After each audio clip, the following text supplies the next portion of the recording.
صدمة في الوسط الفني، ليلى علوي تكشف عن أسرار مؤثرة عن عبد الرحمن أبو زهرة بعد الرحيل.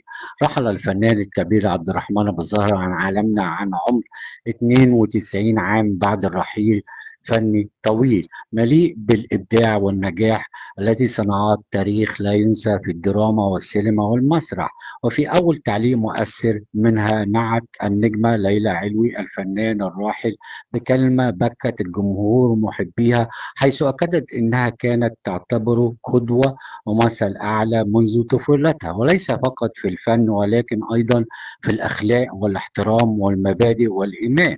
وقالت ليلى علو أن عبد الرحمن أبو زهرة كان أو أبا وزوجا عظيم، وترك بصمة خالدة في قلوب كل من عرفه وتابعه أعماله الفنية عبر السنين. ومن ناحية أخرى وجه أحمد أبو زهرة نجل الفنان الراحل رسالة شكر للرئيس عبد الفتاح السيسي بسبب دعمه واهتمامه بالحالة الصحية لوالده خلال فترة مرضه الأخيرة. وكما أعلنت أسرة العزاء للفنان الكبير سيتقام غدا الأربعاء داخل مسجد المشير طنطاوي للتجمع وسط حالة حزن كبيرة وسيطرة على وسط الفني والجمهور بعد رحيله.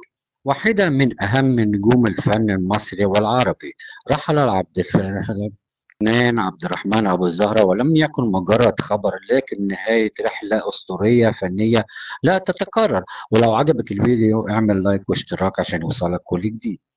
صدمة